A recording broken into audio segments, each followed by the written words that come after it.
क्या आप जिंदगी में खुश रहना चाहते हैं तो आप एक सन्यासी की तरह सोचें। सन्यासी की तरह सोचते हुए ही आप खुश रह सकते हैं। अगर आपको क्रिकेट के बारे में सीखना है तो सचिन तेंदुलकर से सीखना होगा। अगर आपको एक सफल बिजनेसमैन बनना है तो अंबानी या अडानी से सीखना होगा। ठीक, यदि आप मॉन्क की तरह सोचना चाहते हैं, नेगेटिव थिंकिंग को दूर करना चाहते हैं और खुश रहना चाहते हैं तो आपको सन्यासी के जीवन से सीखना होगा। क्योंकि मॉन्क दुनिया की सारी सुख सुविधाओं से दूर होते हुए भी अपना जीवन आनंद से जीते हैं। उनके अंदर कोई दुविधा नहीं है, उनका माइंड काफ़ी पावरफुल होता है। दोस्तों, अगर आप भी सन्यासी की तरह सोचना चाहते हैं, दूसरों की मदद करके सच्ची खुशी का आनंद लेना चाहते हैं तो ऑर्थर जे सेठी की बुक थिंक लाइक मॉन्क आपके लिए है।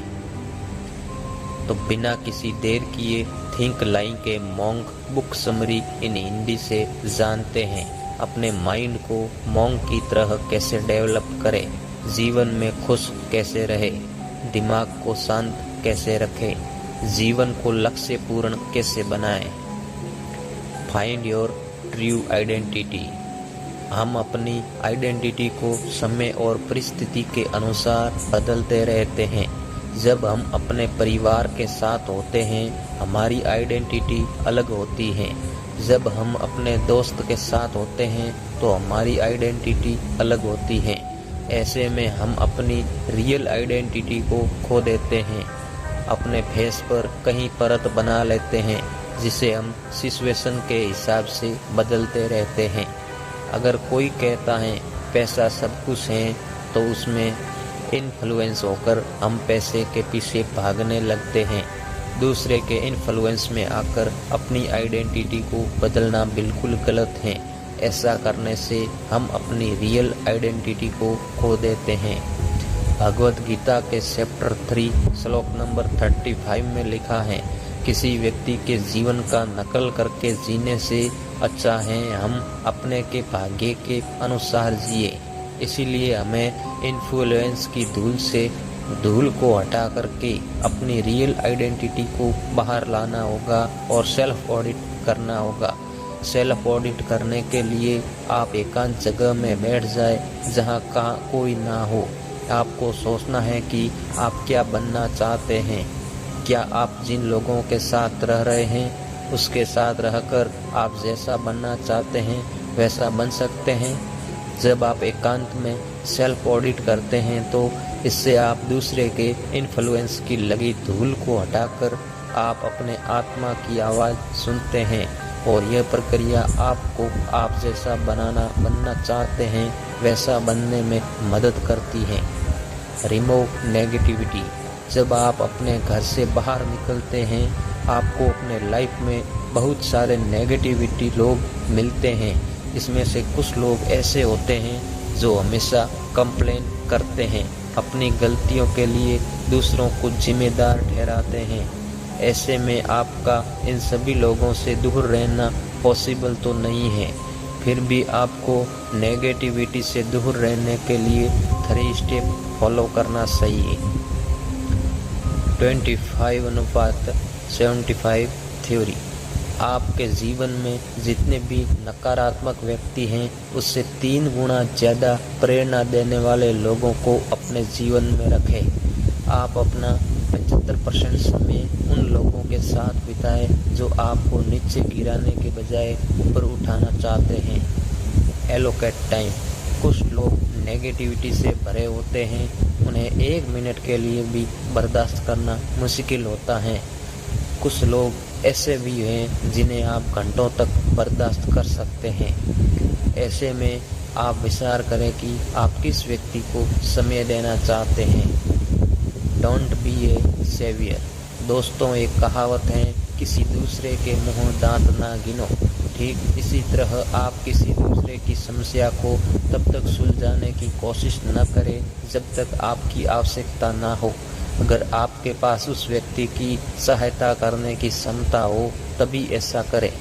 इसके अलावा हमारे अंदर भी नेगेटिविटी होती है।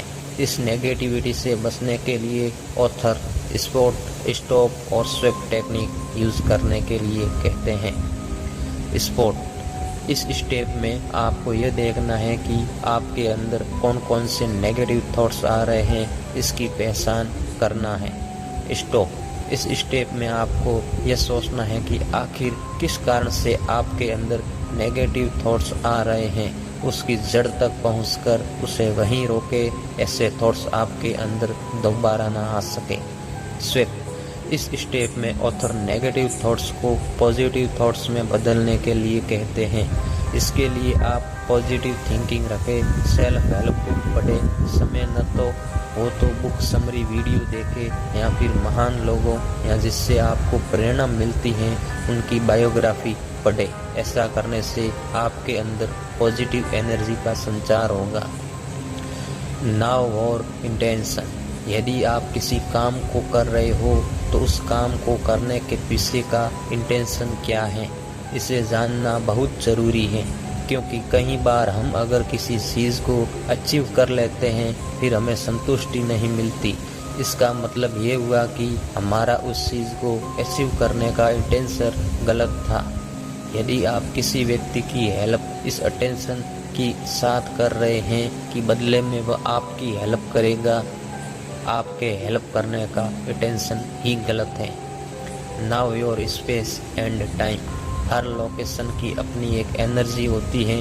अगर हम 10 अलग अलग जगह पर जाते हैं तो हमें उन सभी जगहों पर अलग अलग एनर्जी मिलती है। इसीलिए मॉन्क मेडिटेशन के लिए शांत वातावरण में जाते हैं, न कि पार्क में। इसीलिए आपको अपने अलग अलग कामों के लिए एक स्पेशल जगह और समय का चुनाव करना चाहिए, ताकि आप सेम काम को रेगुलरली सेम समय पर रेगुलर कर सके। इससे आप कम समय में कम एफर्ट के साथ ज़्यादा काम करेंगे।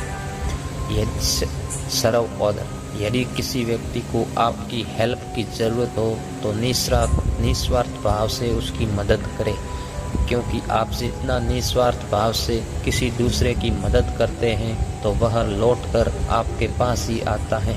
इसीलिए अगर कोई भी व्यक्ति पीड़ा में हो, उसकी पीड़ा को पीड़ा समझकर उसे दूर करने की कोशिश करें। तो दोस्तों, ये थी आर्थर जेस सेठी की बुक द लाइक के मॉन्क ऑफ बुक समरी। इसका वीडियो बनाया है, आपको कैसी लगी ज़रूर बताएं।